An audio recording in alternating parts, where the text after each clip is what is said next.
नमस्कार बच्चों, आज का हमारा विषय है प्रत्यय।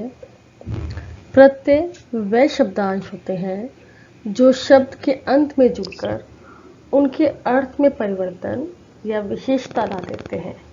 उन्हें हम प्रत्यय कहते हैं। जैसे शब्द है भुलक्कड़, तो यहाँ पर भूल मूल शब्द है और अक्कड़ प्रत्यय है। इसी प्रकार शब्द है भलाई, भला मूल शब्द है और आई प्रत्यय है।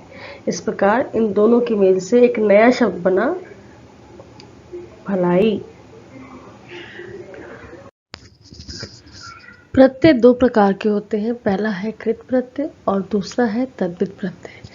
कृत प्रत्यय क्रिया यानी धातु रूप शब्दों के मेल से बनते हैं और तद्धित प्रत्यय संज्ञा, सर्वनाम और विशेषण शब्दों के मेल से तद्धित प्रत्ययों का निर्माण होता है।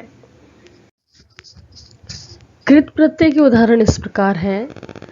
जैसे पहला है लिखाई, यानी कि ये कैसे बना, लिख धातु रूप के साथ जब आई प्रत्यय जोड़ा गया तो यह एक नया शब्द बना लिखाई। उसी प्रकार पढ़ाई शब्द बना।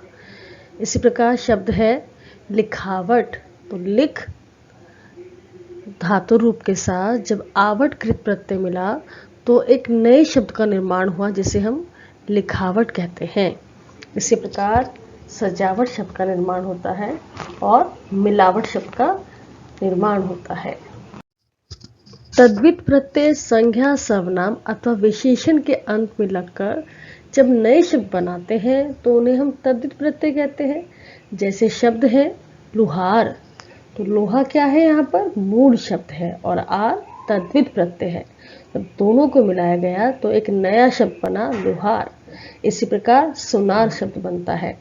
सोना जमा आर सुनार। साहित्यकार, साहित्य मूल शब्द और कार तद्धित प्रत्यय। इस प्रकार नया शब्द बना साहित्यकार। और इसी प्रकार पत्रकार शब्द का निर्माण हुआ।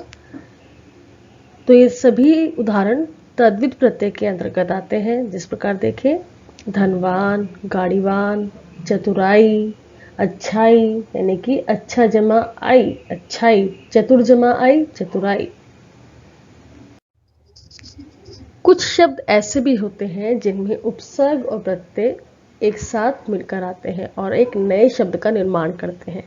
जैसे शब्द है अपमानित, तो यहाँ पर अप उपसर्ग है, मान मूल शब्द है और इत प्रत्यय है। इसी प्रकार शब्द है अनुबंधित, अनु उपसर्ग, बंध मूल शब्द और प्रत्यय इत। इसी प्रकार शब्द है अभिमानी, अभि उपसर्ग है, मान यहाँ पर मूल शब्द है और ई यहाँ पर प्रत्यय है। आप जानते हैं बच्चों कि उपसर्ग किसी भी शब्द के आरंभ में लगाए जाते हैं, जबकि प्रत्यय किसी भी शब्द के अंत में जोड़े जाते हैं। और जब ये दोनों साथ में जुड़ जाते हैं तो एक नए शब्द का निर्माण करते हैं। धन्यवाद बच्चों।